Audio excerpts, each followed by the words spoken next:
What's up, rockers? Welcome to another episode of the Talk Louder podcast, where we geek out on all things rock and roll. Hit that subscribe button on our YouTube channel. Leave us your likes and comments. You can also leave likes and comments on our Facebook page. Follow us on iTunes, Spotify, Instagram at talklouder_podcast. And of course, our website, talklouderpodcast.com, where you'll find links to our merch and all of our previous episodes. I'm Metal Dave Glessner, along with my co-host, Jason McMaster. And today we're joined for the third time. This might be a record. The third time we're joined by Saxon drummer Nigel Glockler today.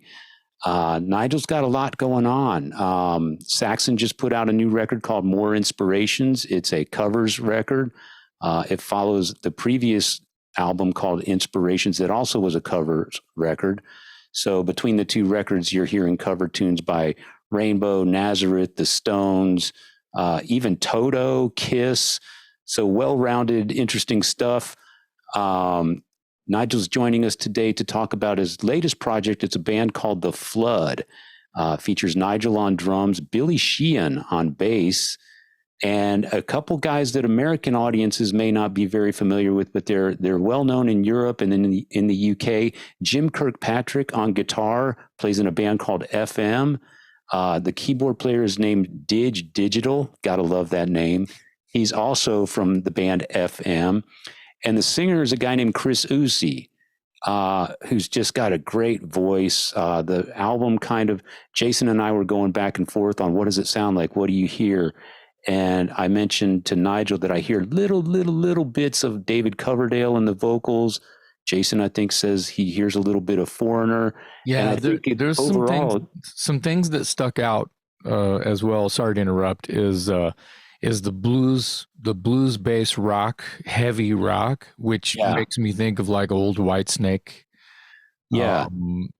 And the Coverdale, I didn't hear right away, but I heard Lou Gramm from Foreigner right away. So between the Coverdale and the Lou Gramm, it's like the guy can sing his ass off.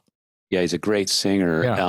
And the album as a whole, we sort of described it as like heavy AOR. So it's got a lot of classic hard rock elements, but it's also very melodic and great musicians. I mean, do I even have to get into it with Nigel Glockler and Billy Sheehan? But the surprise for me was Jim Kirkpatrick on guitar, because my ears are not familiar with his playing, and he's just ripping on this record. Yeah, to throw a bone to FM for a second, I swear I have some British rock compilation records, and there's a song or two from FM on some of those. And if not in my collection, I've seen FM on a lot of records like that, as well as on like a lot of Euro festivals. The FM will be one of the support bands. Yeah. So they've been around a long time. I think Nigel mentioned that it was either him or Didge was in Magnum for a while, or was in a band with members of Magnum. And Magnum is also one of those bands that's always included on those big British rock comp records, or festivals when you see a big lineup in your favorite heavy metal magazine, whatever. Classic rock, usually Kerrang, stuff like that. So those names have floated around my fandom for ages, decades. So to know that the background, we're talking about The Flood, about the band that makes up The Flood, it's lineage.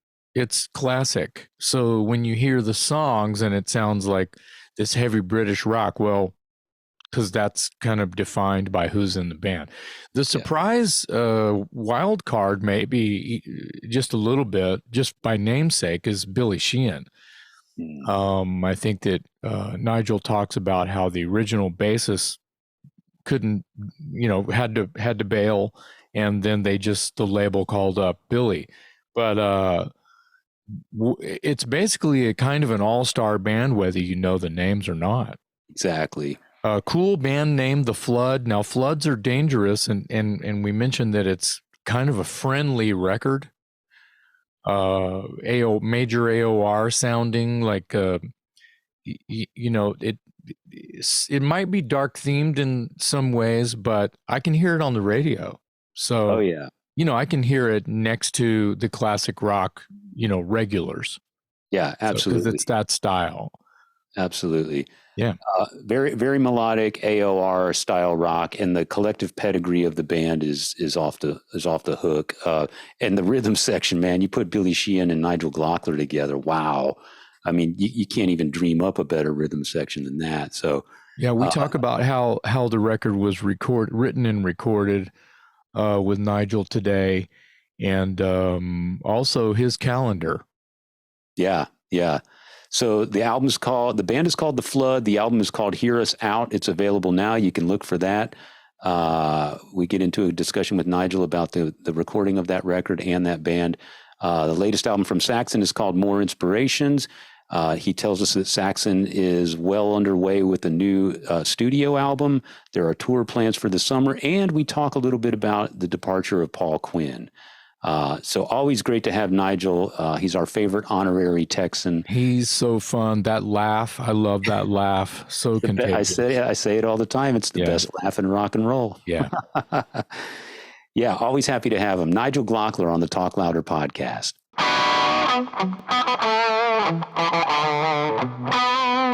How are things in Dallas? Great. It's a bit chilly today, actually. Same here. I know. I can't get used to this Texas weather. It was like about several days ago. It was like nearly 90. Yeah. It's like hoodie time. It's like, geez, Yeah. I think I've put my hoodie away 4 times this year. I have to keep going back and finding it again. That's how it goes. And I know you love the Texas heat, so I'm sure you're just waiting for that summertime heat wave. I am. I definitely am, But although most of the summertime I'm going to be over in Europe. So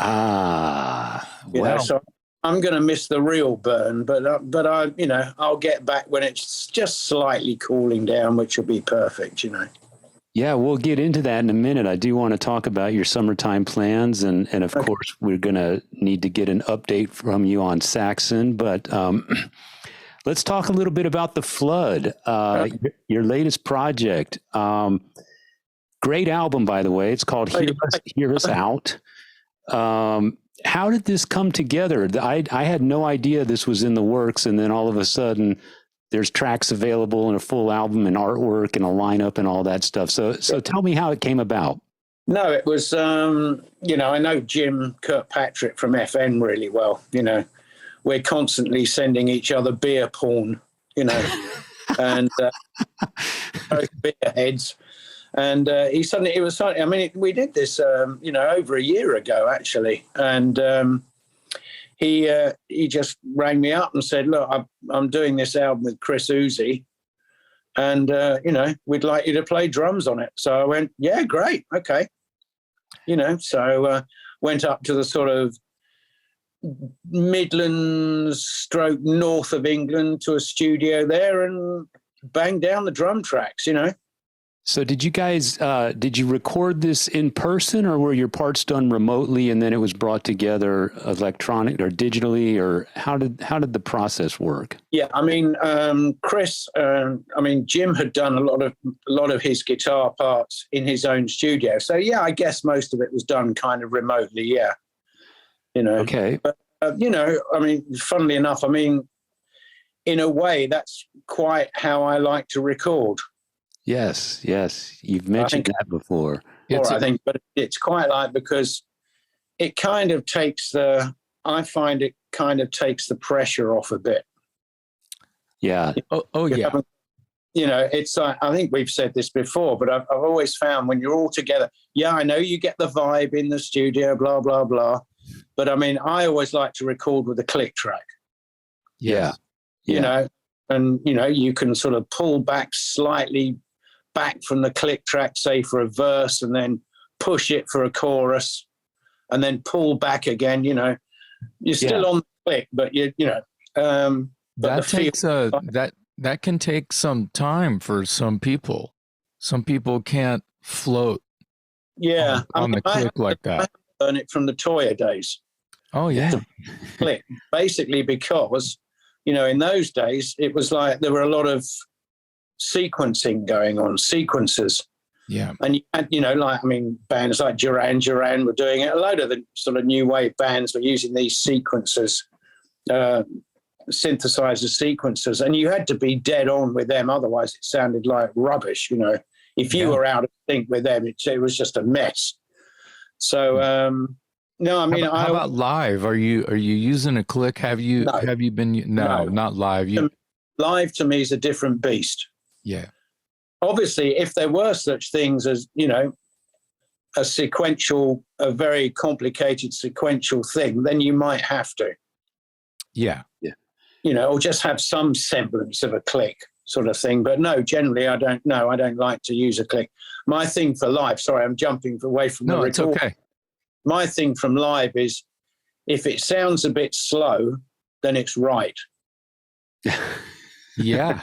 Because you've got the adrenaline pushing it. I mean, you know, every drummer's done it. I've been accused of it. Everyone, that's far too fast. Yeah. You know? Yeah. But I try and sort of, if something starts too fast, say someone else has started something, I try and pull it back. You know, makes all the sense in the world to me. If it feels a bit slow, then you're right where you need to be. Right. Yeah. Yeah. You're fighting your adrenaline. Sorry? Your adrenaline is trying to make you pump it up, and you're going, nope, I'm not going to submit to you. I mean, there have been times when I have. Yeah, sure. I'm sure every drummer will admit to, and if they don't, they're liars. But no, I mean, I like to record remotely because, you know, I haven't got to worry about anyone else screwing up a take. Right. You know, middle, because something goes, it's all very well, in my head, I know how the song goes, so I'll just keep going, but someone else may come in completely the wrong beat, bar, or whatever. So you end up stopping it. And I think for a drummer, it's, for me personally, I find it's usually between first and fourth takes are my best ones. Because it's kind of fresh. And after that, whoever's screwed it up, might be me, whatever. After that, it's just like, oh, God, we just got to get this track done. And you don't go for it. Yeah, you take risks. You lose some of the... From a point of view, you know, for me. Yeah. And and so I find, for instance, the album Sacrifice, the Saxon album Sacrifice, I did the drum tracks on that, including getting drum sounds, in 3 days. Wow. I just hammered it because I was confident with the songs. You know, the guys came in with the first take, put a guitar track down and bass track. And then after that, if I wasn't happy, sometimes I was lucky to get a first take. But if I wasn't happy with that, or they weren't happy with it, I could say, right, get out of the room, you go somewhere else, leave me to it. And then I'd do it. I hadn't got to worry about them getting bored or whatever, or me worried someone else was going to screw up, or I was. Right. So anyway, the flood thing, that's how it happened. So I went up to a studio in the sort of Midland-ish north of England, and it was just me, Jim, and recording engineer Dan, and we just banged them down. Were you and Jim recording that live takes, or was Jim just laying down a scratch? Jim had already laid down scratches. Very good. In the studio, so it was just me. Mm-hmm. And it was quite good because in a way it was pretty good because we could sort of liaise. You know, obviously he'd put programmed drums on the demos. Sure. So we'd say, what do you think about this part? And we could sort of drop in and do, you know, experiment on the fly as it goes, you know. Yeah, I was going to ask you, how much of this was already written and then you came into the picture versus how much did you contribute? How organic was the songwriting for this album? Jim and Chris had written it all anyway.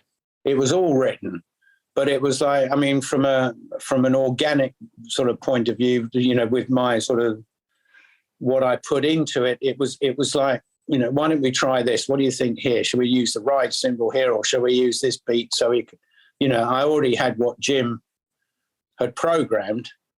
But then, you know, we discussed almost the same as the 6x6 thing.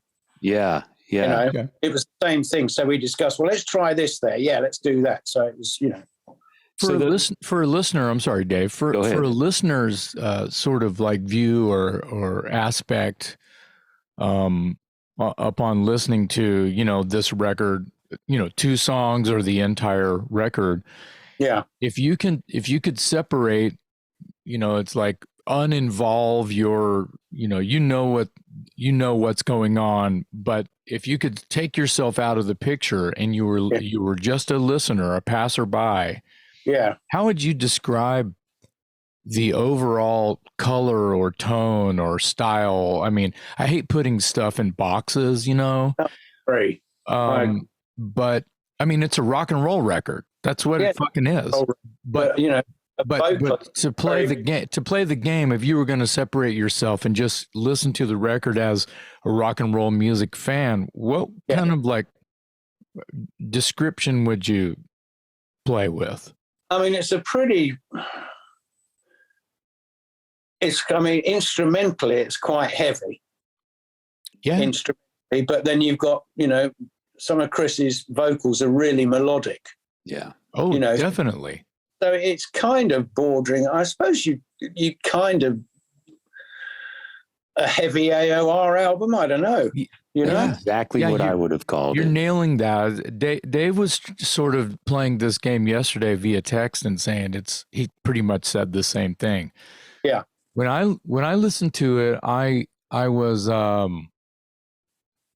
you know, I was toying with it by way of I hear Lou Graham, you know, I hear a Foreigner vibe here. Yeah. But then I just hear this British blues rock via you know, Whitesnake or you know, older kind of you know, not so much Purple, but Purple, you know, there was this sort of wash of different things. And then I just found myself listening to it as a rock and roll fan too. Yeah. And saying, this is strong. I could hear this on the radio. Oh yeah, definitely. I mean, some of the reviews we've been getting have been amazing, actually, you know, and it's definitely some of Jim's heaviest playing. Yeah. Man, he's great. I mean, some of the guitar solos on this record are just ripping. You know, great guitarist. Yeah. And Didge, you know, the original FM keyboard player. I mean, he's put some great stuff on there too. Yeah, we should introduce the band to our listeners and viewers because obviously you and Billy Sheehan are the best known names as far as American audiences. And I'll be honest, I didn't know much about Chris or Jim or Didge. But when I listened to the record, and I was, like Jason said, we were texting each other last night saying, what do you hear? What do you hear? And I said, in Chris's voice, I hear inflections of David Coverdale, just inflections. He doesn't sound, he's not a carbon copy of David Coverdale, but I hear these little inflections that remind me of Coverdale. And then Jason came back and said, he hears some Foreigner Lou Graham. Yeah. And I said, yeah, spot on. And then I sort of had this overall perception that it sounds to me like heavy AOR rock. Yeah. Yeah. But for the sake of our listeners, we need to introduce the band because the band is great. Jim Kirkpatrick on guitar, just blazing guitar solos on this thing. Yeah. And he's known in the UK and in Europe and elsewhere in the world as the guitarist for FM, the band FM. The keyboard, he does a lot of stuff too, you know. Yeah, I think you have a history with him, right? Not so much me, but he does. We actually did the a Cozy Powell birthday bash one year. Okay. A friend of ours was doing this, and so that was the first time actually Jim and I got to play together. Oh, because he toured with us, supporting us with FM, and this sort of thing came up about the birthday bash, and basically it's using one of Cozy Powell's drum kits. Oh, wow. Nice. And which in itself was a bit of a nightmare, actually, because it's just two 26-inch kick drums. Oh, right. I think the two rack toms are either 14 or 15 inch. They're massive, these things. Some folks wouldn't even be able to see over those things. Well, I got a funny story about that. It's Oh, like, good. and then in those, in those kind of days, I don't think there were such things as hi-hat clamps for the second kick drum. So you just had to sort of move the legs around and get the hi-hat as close as possible to you. Yeah. But I mean, nowadays, I mean, it's like mine. The pedals are actually alongside my left-hand kick drum and the hi-hat. It's literally resting on each other, next to each other. Yeah. Just sort of move my foot easy. But then it was like you had to sort of hoist your leg up and get over on the hi-hat. And then, and funnily enough, Russell Gilbert from Uriah Heep, he's only a short little guy. He was playing one of the songs and he said, for God's sake, this hi-hat's in another zip code. Yeah. Yeah. And but if anyone could handle it, I would think it would be you, because your kit with Saxon is a monster. Yeah, but the point is, it's just, you've got the muscle memory thing as well. So it was set up exactly like Cozy's kit. Oh, right. And then, you go crash cymbal, and of course, with muscle memory, I mean, with my kit, I can close my eyes and I know where everything is. So I can see if you had like a GoPro cam on strapped to your fucking knee, your left foot would have been missing the hi-hat pedal the whole time. Yeah, exactly. You would have been stomping in between the two. Yeah. Stomping, right. Because of your muscle memory from your kit. That's hilarious. Yeah. Oh. I mean, there's some YouTube of it. Oh, great. There was me, Jim, the original keyboard player from Magnum, and Neil Murray was playing bass. That's legendary shit, man. It was great. I mean, no, it was great. It's on YouTube. You'll find it. And we actually, most people were doing things like, what did Cozy Powell play on? Like Rainbow, all that kind of stuff, Whitesnake. And we decided to do a couple of Jeff Beck songs. Excellent. From the Jeff Beck group. There were two Jeff Beck group albums, so we did a couple of those, and it was great. I mean, we took the evening without a doubt. It was great fun, I love the way he rehearsal. Yeah. We just got up there. We both listened to the songs. We had a quick run through and sound check, and then we did it. So that was the first time Jim and I had actually played together. Yeah. And then this thing, the Flood thing, came up. So yeah, he's from FM. He's great. Didge Digital is that's a great name. It is great, isn't it? It's brilliant. He's such a great guy too. He's the original keyboard player from FM. They've got a guy called Jem now who's also brilliant. But Didge was the original one, and when they toured with us, actually, Didge sometimes plays in an Emerson, Lake and Palmer tribute band. Fun. Okay. Right. So I was having constant fun with him. We were talking about this. So we'd finish our sound check, and Didge would be on stage setting his keyboards up, and I'd sneak up to my drum riser and I'd start playing a rhythm, maybe from guess the Emerson, Lake and Palmer track. Fun. It was great. So he's on that. Yeah, no, it's great. And Chris has done a load of different stuff. I think he was in Company of Snakes for a while. Kingdom of Madness, he's done a load of different stuff. Yeah, and what a great singer. I mean, I have to admit, I'd never really heard of him before until I'm listening to The Flood. I think he was in Company of Snakes, but I know him from this band, Kingdom of Madness. What's it called? Kingdom of Magnum or Madness or something, which was like ex-members of that band Magnum. Okay. So he was in that, and but I'd heard stuff. He's been on loads of stuff, and great. Yeah, I got the impression that he's well known everywhere else in the world, but my ears just haven't heard him before. But when I did hear him, I was like, wow, this guy's a great singer. The whole band is great. So you've got Chris. You pronounce his last name Ousey? Is that what you said?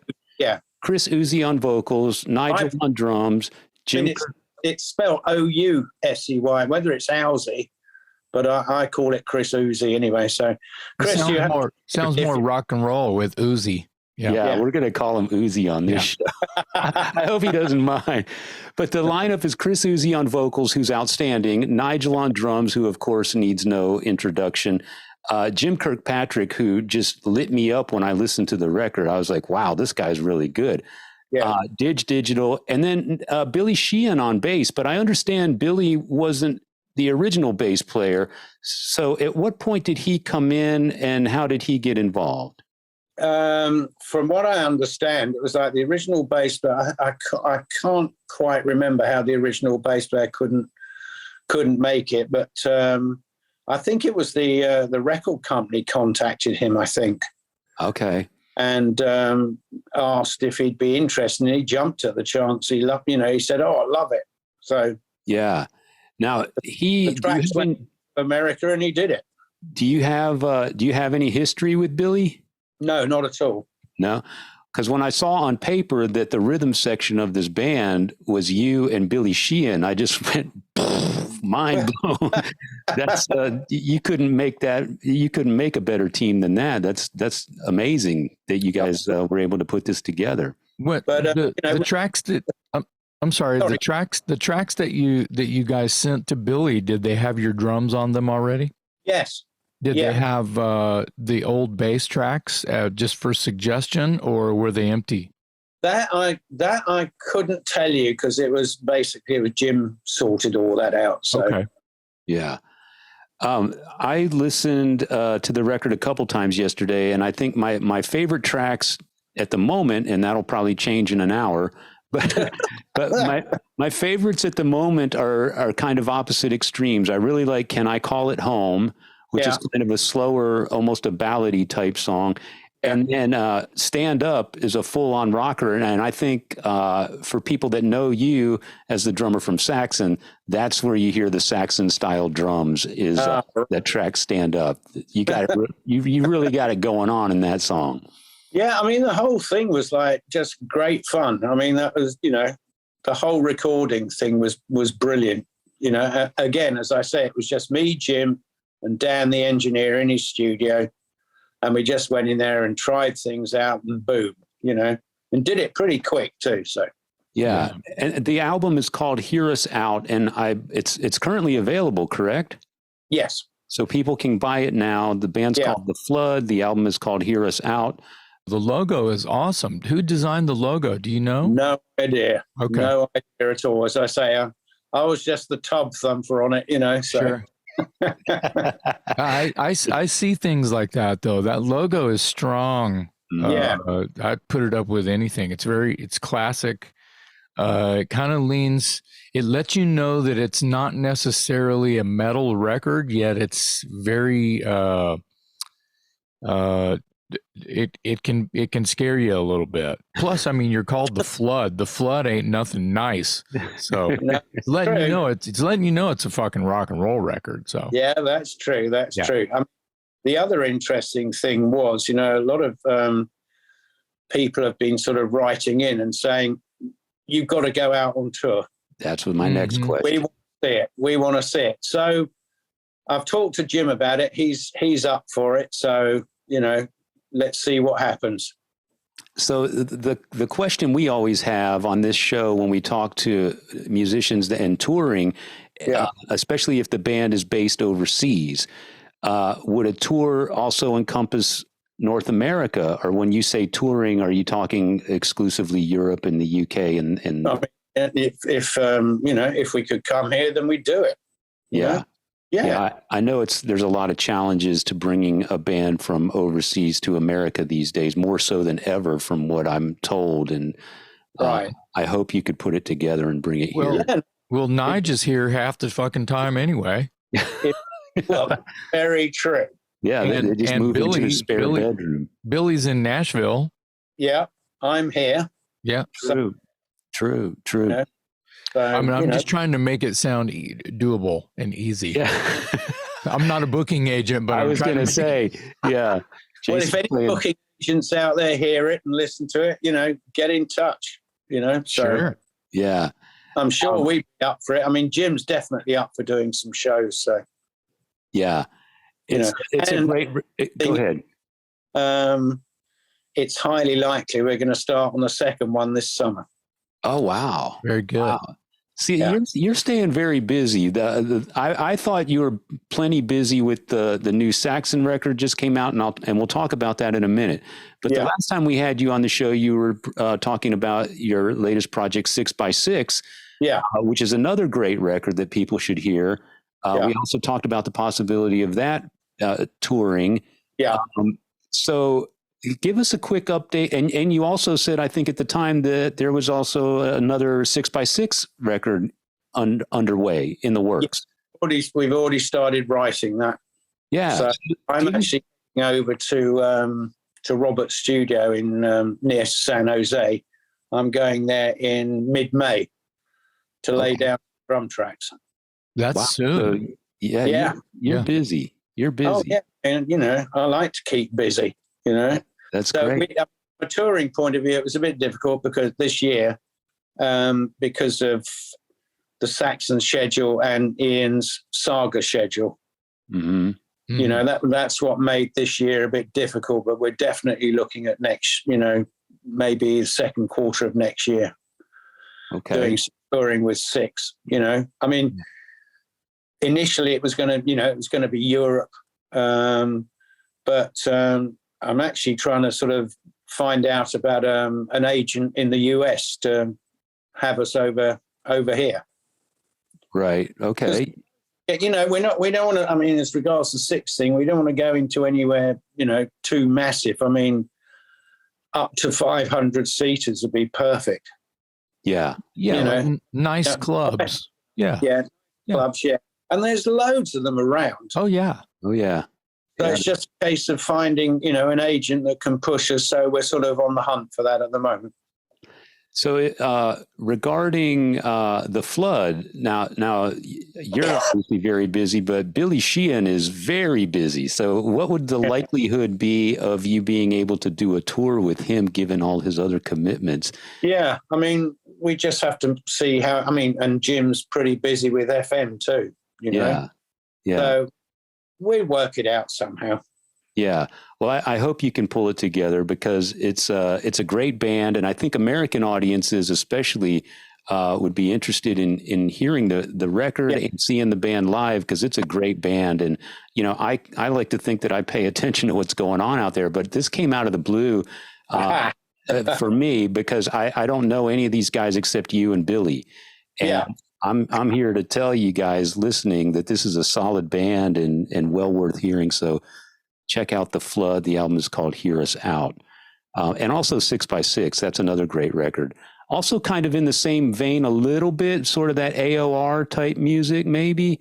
When we had you on last time, we were talking about 6x6 and it kind of, there's some parallels, I think, between 6x6 and The Flood. Yeah, it could be. I mean... 6x6 might be a tad more progressive or experimental. Exactly what I was going to say. Yeah, okay. And the Flood's more straight ahead, hard rock. Hard bluesy rock kind of, Yeah. Tell us about Saxon. Paul Quinn recently stepped down, and we just found out yesterday, I think, that Brian Tatler from Diamond Head is going to step in. Yeah. First of all, what can you tell us about Quinny's departure, and then tell us how Brian got involved?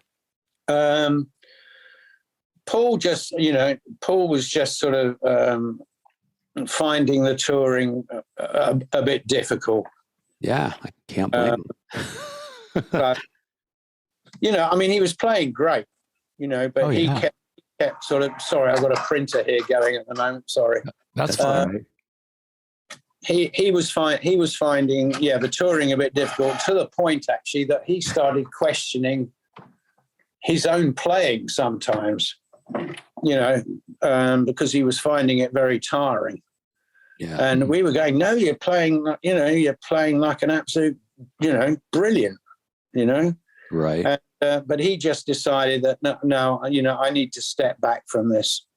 So, fair enough. I mean, it's a great shame because, we'll really miss him, I mean, it's been a long time, the world will have some sort of something to say about it because. Oh, yeah. I mean, a lot of people have been saying, this is a shame, but thank you for what you've done and everything. And I mean, he's still going to be doing, a couple of shows during the summer with us. Yeah. Will he continue to write? Will he write with you guys too? That's to be seen. Okay.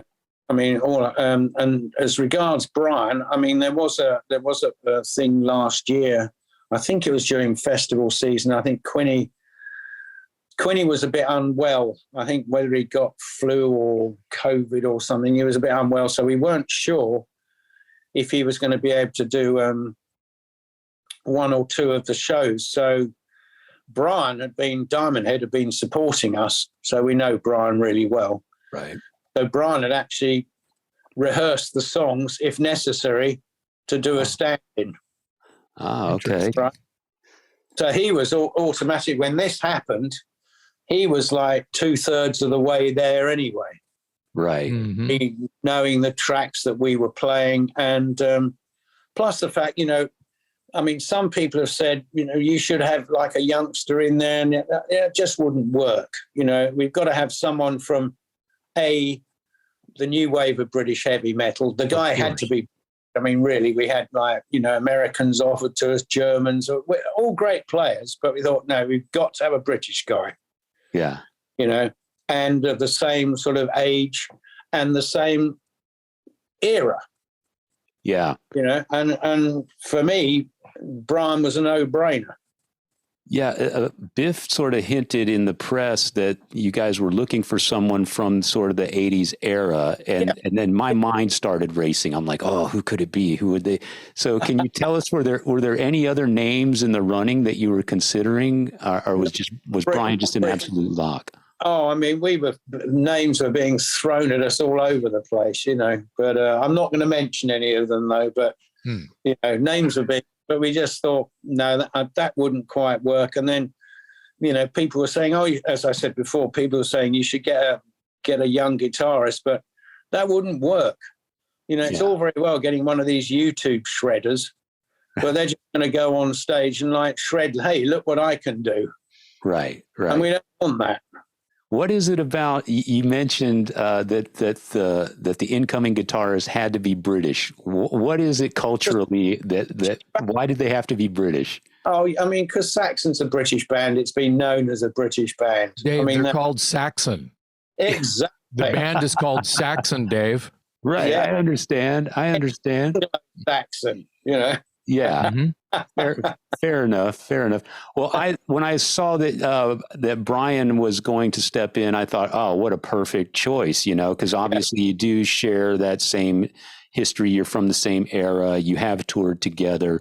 Yeah. It does seem like a no-brainer. So congratulations on landing him. I'm sure he'll be a great addition. And I do have to say, as sad as we are to see Paul step down, we can't not thank him for decades and decades of great riffs and service. And I mean, wow. He might get up and play with us, in the future again. So it's not like a sort of, the door's not shutting per se, Right. And re Brian's thing, Diamond Head is still going. Right. So it remains to be seen how permanent Brian may or may not be, given his other commitments. Exactly. But it's great. Definitely doing all our festivals over the summer. So. Great. It's great to not only that it's Brian, but it's great sort of like to just fuse or squint and kind of see the all of the colors at once. I'm just kind of fanboying out here for a second, if you guys don't mind. That's why the idea of, well, it's why we have a podcast. Exactly. The idea that Paul, as much as Brian, helped create the movement that Saxon is a part of, that Diamond is a part of, that many that Iron Maiden is a part of, that Motorhead is a part of, etc. Angel Witch goes on and on and on. Yeah. The fact that this is Brian makes it a no-brainer for that reason, and that should be the reason that why it has to be British. Yeah. The gent has to be British. Yeah, and it definitely. has to be from this movement that you all helped create, that sort of like Beatlemania kind of took over many countries, not just America, but all worldwide. It created a havoc, and it changed the way people started playing their guitars. And so yeah, Paul to Brian it's synonymous to me. So I'm excited and sad at the same time. Like kind of Dave was alluding. That's it. That's exactly the way to put it. Yeah, it's very sad, but then there's new horizon, you know. Yeah. Yeah. So I'm excited at the same time. Yeah. Yeah. Yeah. And the YouTube shredder has no business being involved in anything as classic as this is. And I'll just leave it at that. No, I'm not throwing rocks at anyone who can be impressive on camera on YouTube, because obviously people have gotten some of the greatest gigs in the world by showing skills on YouTube. Yeah, sure, definitely. But not in my new wave of British heavy metal. Thank you.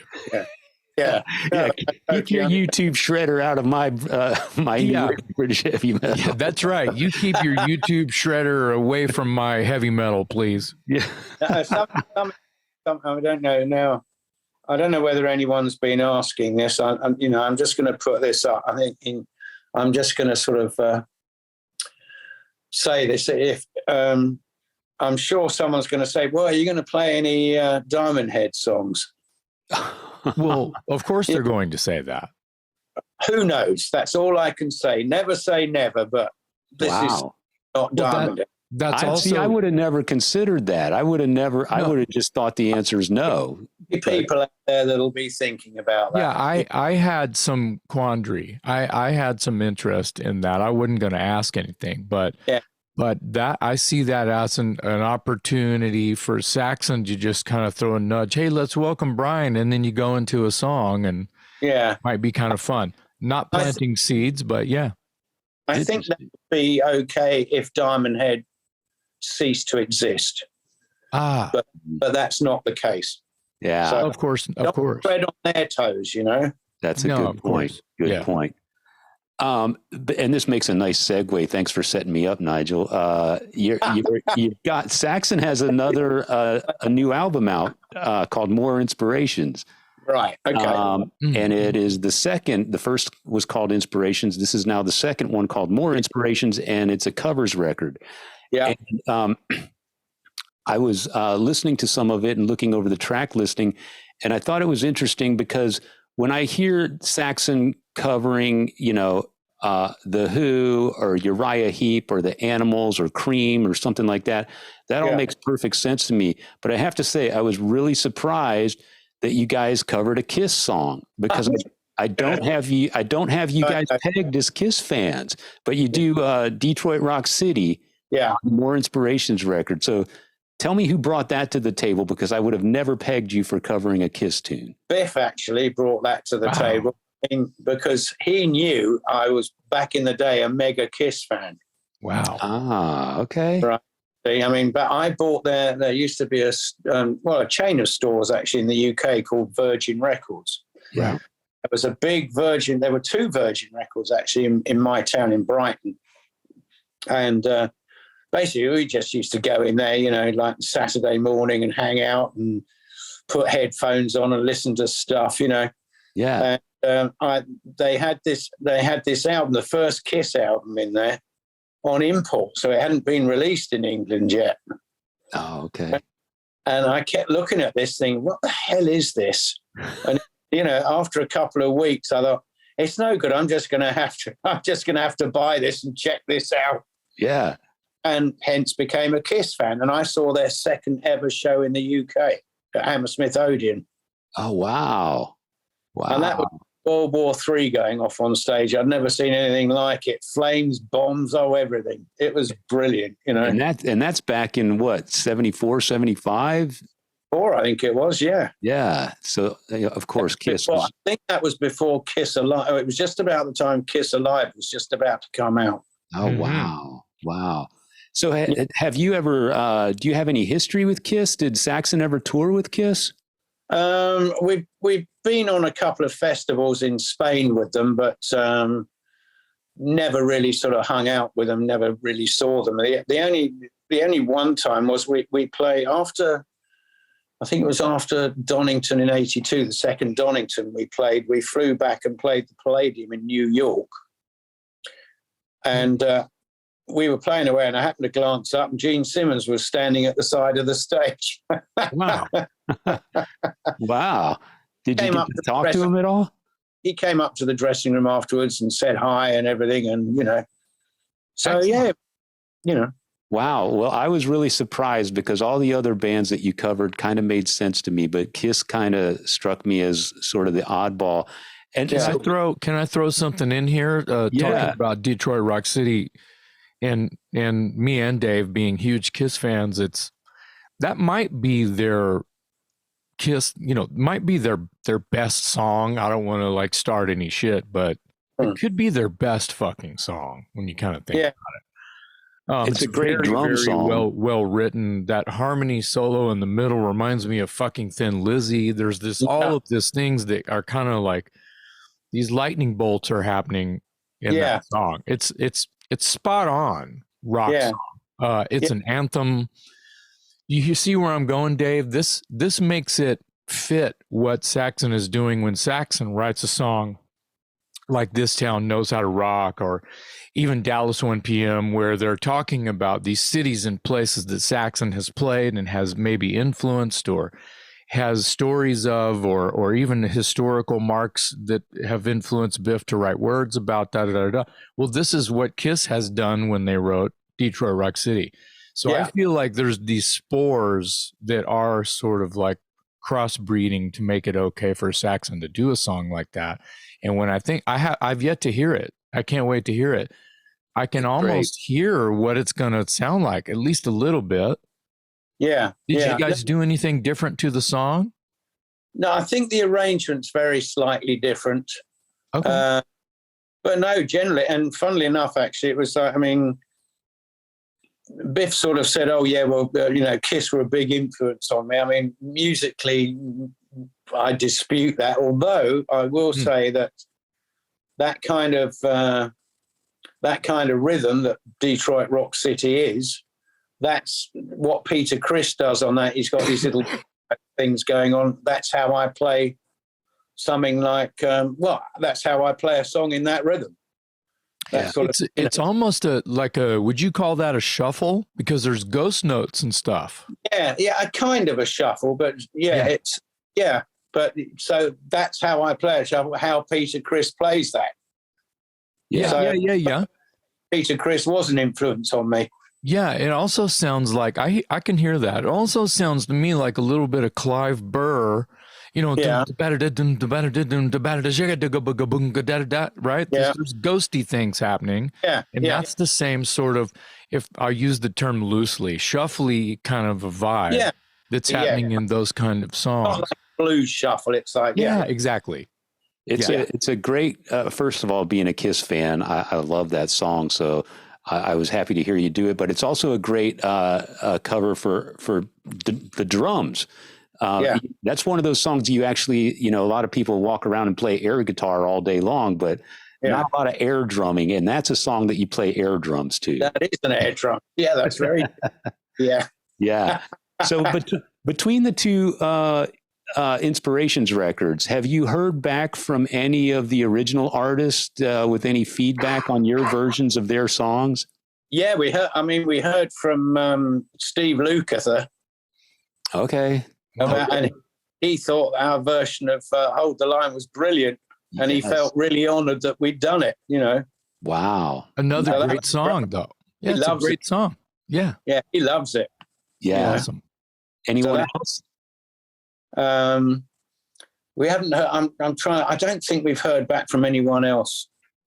Yeah, but maybe, one of the other guys might have heard from someone. Well, Lukather's a good endorsement. Yeah, that's a good feather in your hat. We fell for that. As soon as we saw that, we went, yes, I heard a live, I think I watched a live footage of Razum and Naz. Yeah. You guys have played that one live? Yes, we did it. Oh God, where were we? I think it was Glasgow.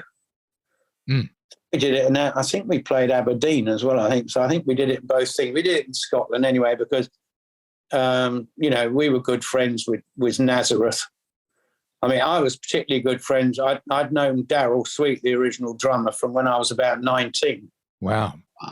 19, 20, yeah, because my parents had an apartment in Mallorca, on the Balearic Islands in the Mediterranean, and next to Ibiza. And Daryl bought the one underneath. So, wow. So our families used to, know each other and hang out a bit, so. Wow. Well, I love both the covers records. I like the array of, or the diversity of the music or whatever. Yeah. Great classic rock stuff that's been Saxonized. Oh, yeah. Speaking of, and then we'll let you go. Carpe Diem was a great record. Where are you as far as a follow-up album? And then tell us briefly about your tour plans for the summer. We're actually sort of quite far along with the next album. Okay. So much so that I think it's highly likely that I'll probably be putting the drum tracks down early fall, maybe late summer, early fall. Okay. The plan is to release it next year. Is Paul on the record? At the moment, yeah, he is. We haven't really got so far as to do all the guitars yet, but that's for everyone to say. I think he'll be on it. Sure. Okay. I might be speaking out of my rear end saying that, but it wouldn't be the first time, right? Well, Tell us, where can people see you live this summer? Where's the tour taking you? We're doing.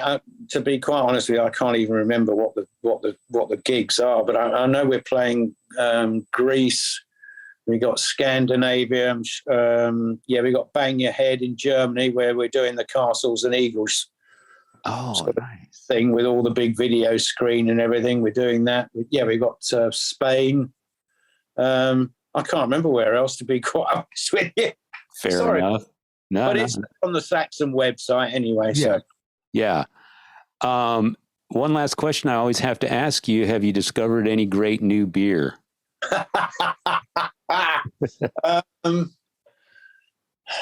Trying to think, really. No, I've sort of been sticking with my favorite, which is Space Dust and More Cowbell, and what's the other one I love? Two Hearted Ale. That's the other one. Bells. There you go. Wow. Let's talk about your wife's candles. Let's give a plug for those. What does Gina have going on next with her candle company? And she's doing the old sort of retro type motel keychains too. Yeah. Oh, cool. Yeah. Okay. Yeah, so they're on that. No, that's doing good. She's just got a new lot. In fact, I think we've got a delivery of the new batch coming in today, I think. I've got my eye on one of the denim and leather. And I just got a Judas Priest the other day. So really? Yeah. Judas Priest, 50 heavy metal years. Have you listened yet? It smells amazing. I posted something on Facebook and everybody wants to know, what does it smell like? And of course, all the jokes are, I said it smells like Harley exhaust and black leather. And people say it smells like stale beer or whatever. But it's actually quite, it's very clean and actually a very pleasant smell. Yeah. And they're packaged beautifully. The box that it came in, I'm looking at it right now. It's just out of reach. Where can people buy these? Yeah, her company is called Evoke Candle Company, and there's a website, and you can go to it on there. Yeah, and she's gone to great lengths to get official licensing from some of these bands. Yeah, Judas Priest, of course. There was a Clash candle that she put out, Saxon, of course. Let me ask you, Nigel, what band is on her radar that she hasn't gotten yet that she wants to sort of turn into a candle? That's a good question, actually. I know she loves Toto. Yeah, she does love Toto. Jeff Porcaro's her favorite drummer, damn it. Damn, how do you fix that? Hey, good choice, I've got to say. Sure. Yeah. I don't know, actually. I mean, she's sort of comes up with different things. For instance, she'll come up with something like, she's just done one called, I think it's called Mambo Italiano or something. And it smells like tomato plant. It's fantastic. Wow. That's actually pleasant. Yeah. That's one of the new ones that we're sort of waiting for delivery on today. Actually, I think they're delivering them today. So remind me, is there a Motorhead candle? Yes. And there's a Metal Blade Records. Metal Blade Records. That's right. I'm wondering if the Motorhead smells like ashtrays and cigarettes and Jack Daniels.